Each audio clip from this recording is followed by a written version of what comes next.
Hello and welcome back to another episode of Talk About It Tuesday. I'm your host, Malin. And I'm your other host, Jamie. And today's article, I'm just going to go ahead and say it, Jamie. It's rather shocking, to be honest. One that I surely am just amazed that somebody like this lives in the world. Well, I have to agree. This article was brought to my attention from my sister. My sister was talking to me. We were playing games the other night, and she was telling me that she had heard about this nurse in another country who had swapped thousands of babies at birth. 5,000. 5,000. Yes. So I went digging and found an article. Dying nurse in Zambia claims she swapped 5,000 babies at birth. It goes on to say, I know. Well, and that was the whole conversation. We were like, oh my gosh, what would you even do? Like, if you were an administrator in a hospital, what would you do? Well, and again, I know we haven't even got to the article yet, but I'm already here. My wheels are spinning. I know, having three kids of my own, very, very high security to make sure that stuff didn't happen. And to think that the people that you give your baby to care for in the very beginning moments of life, because they had to take our kid, all three of them, from us at one point because they had to do tests and stuff, and then they brought them back. If this nurse is the one that's swapping them and putting different bracelets and stuff on, I don't even know what to say. Like, I would just be so devastated if I was a parent that found out that my biological child was switched at the hospital by a nurse who I trusted. I don't even have any words. Well, and how would you even know? Like, you would just hear that this nurse at this hospital that was working there at the time that my child was born, is my kid one of them? You know what I mean? And then, okay, so then you layer that, you peel that piece off. And then what the heck would the motivation even be? Like, why would you do that? I don't even understand what the point is. You'd have to just be a hateful person. I mean, I don't, again, trying to look at the best part of everybody. Yeah, other than just pure sport and hatefulness towards other people, there is no other explanation of why you would do this. I really can't think of one. No, it doesn't make any sense. So let's dig into the article a little bit. Says dying nurse in Zambia claims she swapped 5,000 babies at birth. Elizabeth, and I'm probably going to butcher this name, so I apologize. Elizabeth Bwalia Mawios. Don't apologize. Don't apologize to Elizabeth. She swapped 5,000 babies. You're lucky we're even saying your name, Elizabeth. Allegedly confessed about switching babies for fun. There's the motivation. Quickly went viral. But is it actually true? Record scratch. Welcome to Talk About It Tuesday, fake news edition. Fake news. I gotta say, I love this article just because I know it's not true. And thankfully, yeah. And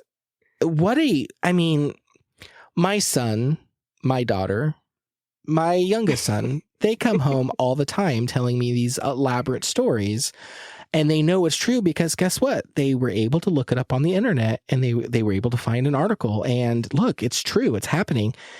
And I love that you brought this to us today so we could air something like this, because as much as I love this segment and I love the actual articles we touch on, I think this is a very important lesson for us to share with our audience, which is not everything you read is true, right? Yes.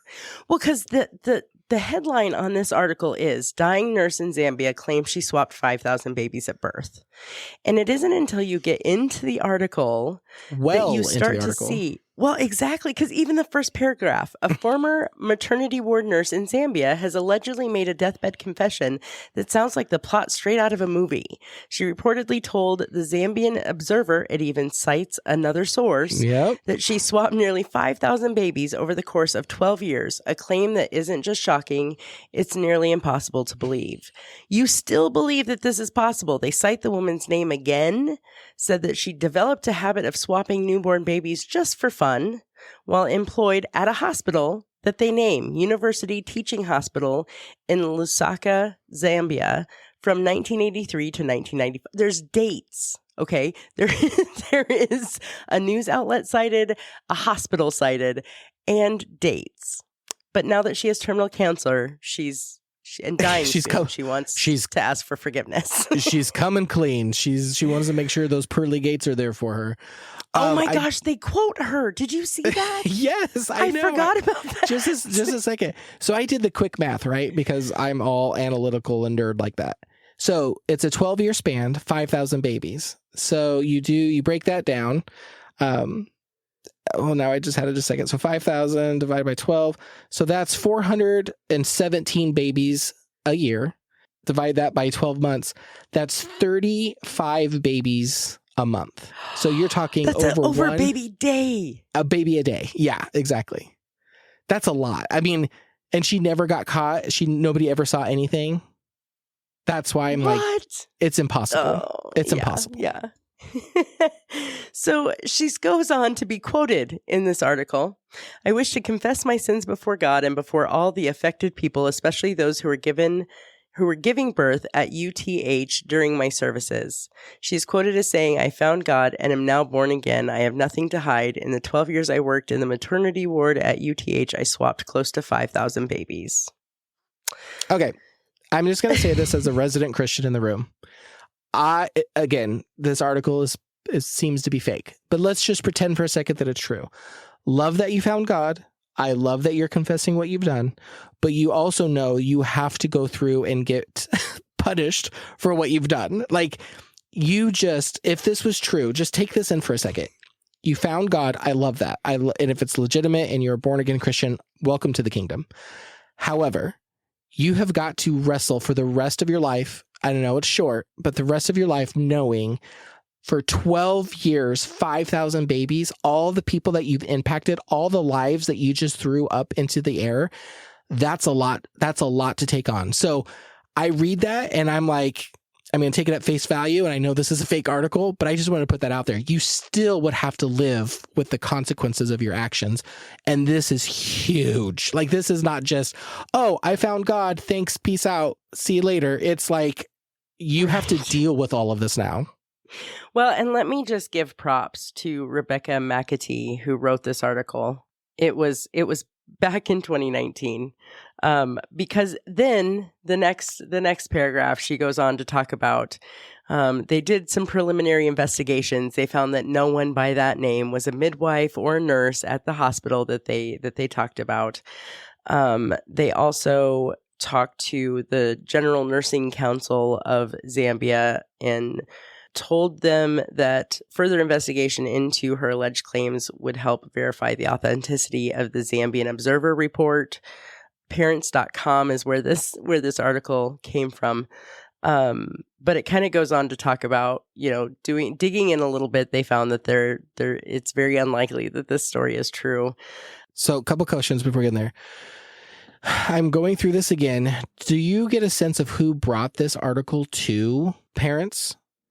Was it the Elizabeth who did it? Like, that's one thing that was not clear to me reading this is, where did this article come from? It's nice that Rebecca did some investigation and found it to be false or not true, but where did it even come from? Like, who dreams up this stuff is what I'm getting at. Well, and I think, I think it went viral at some point, and it had to have gone viral at some point. Because if you think about, my sister is a very intelligent person. She takes in all kinds of information, and she heard this and was just like, oh my gosh. She thought it was current. She didn't realize that it had happened in the past. And if you think about over the years, how many things have done that, where it just kind of hangs around and hangs around and hangs around. The local Chinese restaurant is serving animals that they shouldn't be serving, or, those kind of things that just hang around. So no, she doesn't talk about why it was brought to her attention, but she does talk about that the story went viral.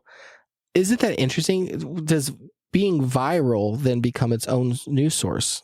Just for the fact that it's viral, there's credibility to it because more people are believing it. Like, I think that's pretty interesting. If in fact that's how this came to Rebecca in the first place, was the fact that it was going viral and it was everywhere, and so she investigated it. what a powerful medium. Anything that goes viral suddenly starts to have more weight because you have more people that are talking about it and maybe buying into it. I think in this day and age, we see that more often than not. When we were growing up, we didn't have the concept of viral. Our idea of viral was like newspaper, right? Like the nightly news would come on. It wasn't that. It was chickenpox that was viral. No. I mean, really. Everybody would hear, but it would come from the same source, right? Now things go viral. You don't know where it's coming from. It could come from anywhere. And I think this is a good reminder and a good example of that's probably what happened. Well, and as we're coming into, what I loved about this conversation and even this article, it pointed out so well for me, like, we hear you want to talk about viral, fake news, and how important it is even to, I could have read the first 2 paragraphs of this article and walked away still believing that there was a nurse in Zambia that swapped 5,000 babies. And now you're telling people you work with, and you're telling people that you have dinner with, because it's a fascinating, despicable, but it's a fascinating story. So how easy is it for you just to glom onto what is, I'm using air quotes, the truth, because you read the first couple paragraphs, and now you're perpetuating that same, you're helping it continue to stay viral. Exactly. And I think the interesting thing about that is, fake news is out there. Fake news is everywhere. And this is even pointing out this is fake news, but it's so far down. They say at the very, there's 13 paragraphs, and halfway through the 12th paragraph, they're like, oh, by the way, this is not right. This is fake. Well, and I don't know if you read through the whole article, but it did give some numbers. It said that Snopes.com fact-checked this and said that it's pretty unlikely because in order to have switched 5,000 babies between 1983 and 1995, she would have had to do so at a rate of about 1 infant every day for 13 years. Boom, my math checks out. You'd think someone would have noticed baby swapping if it was really happening every single day. Right. And I'm sure places have video cameras, there's other coworkers, or you have to switch by convenience. You can't tell me you can grab a baby that looks similar to the baby you just swapped. There would have to be by sheer mathematics, probability. You take out a black-haired child, come back with a red hair, and hope nobody notices. Like, here's your bouncing baby boy. Wait a minute, I gave birth to a girl. You'd have to be pretty careful. We were surprised too. No, I'm kidding. Oh my goodness. Well, I love Talk About It Tuesday Fake News Edition. I think we should do this again because it was way fun.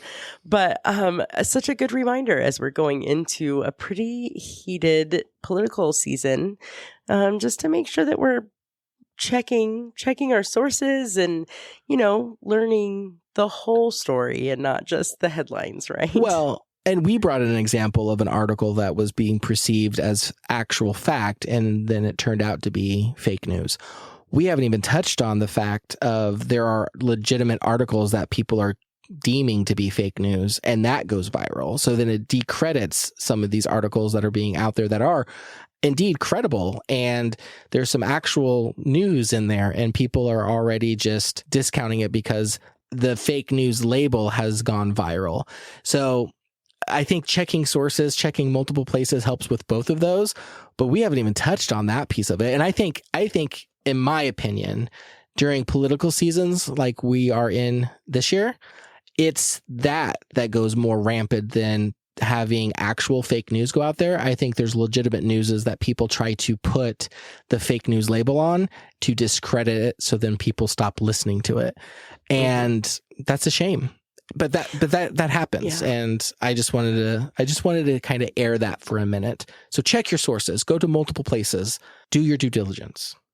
Well, and I also think it stands to reason that anytime you can go to the source to get your news, if you can go straight to the person or straight to straight to the source to get the information so that you really know what's happening for that person. That's always important too. So I'm just going to put this plug out there that Taylor Swift, I'm super curious if you're still in your relationship and if we're going to see you on the sidelines next year.